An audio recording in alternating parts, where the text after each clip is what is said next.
माँ दुर्गा का दूसरा स्वरूप माँ ब्रह्मचारिणी का।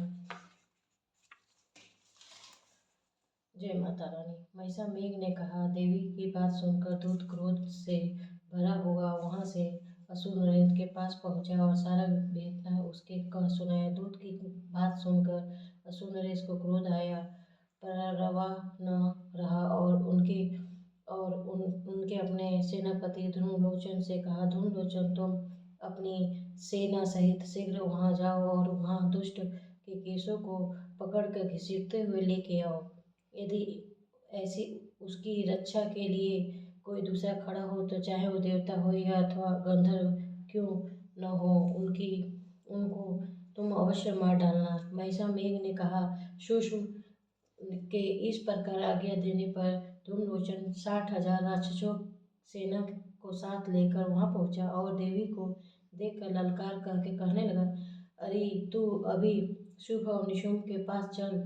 यदि तू प्रसन्नता पूर्वक मेरे साथ चलेगी तो मैं तेरा केशों को पकड़कर घसीटता हुआ तुझे ले चलूंगा। देवी बोली, असुर नरेंद्र का भेजा हुआ तेरा जैसा बलवान यदि बल पूर्वक मुझे ले जाएंगे तो ऐसी दशा में मैं तुम्हारा कर ही क्या सकती हूँ। महिषामेघ ने कहा। ऐसा कहने पर धूम्रलोचन उसकी ओर लपका, किंतु देवी ने उसे अपनी पुकार से ही भस्म कर डाला। यह देखकर असुर की सेना कुद्र होकर देवी की ओर बढ़ी, परंतु अंबिका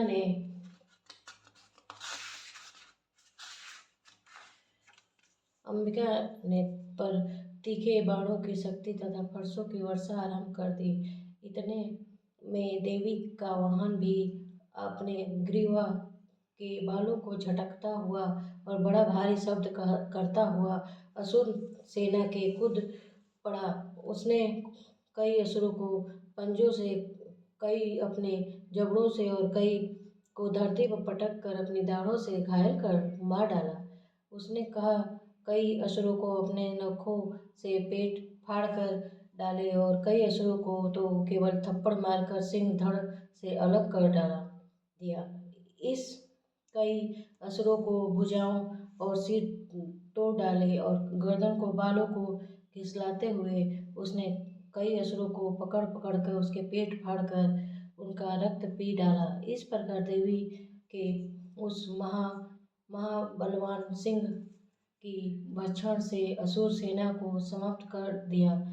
सूक्ष्म ने जब यह सुना कि देवी ने धूम्रलोचन असुर को मार डाला और उसके सिंह की सारी सेना सहायक संहार कर डाला, तब उसका बड़ा क्रोध आया। उसके क्रोध के मारे होठ का फड़कने लगे और उसके चंड तथा मुंड नामक महाअसुर की आज्ञा दी।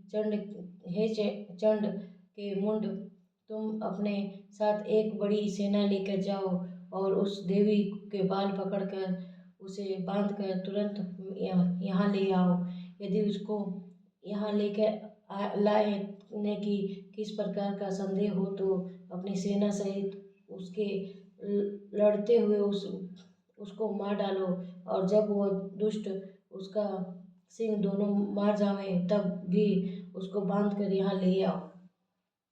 जय माता रानी। बोलो, प्रेम से बोलो, जय माता रानी।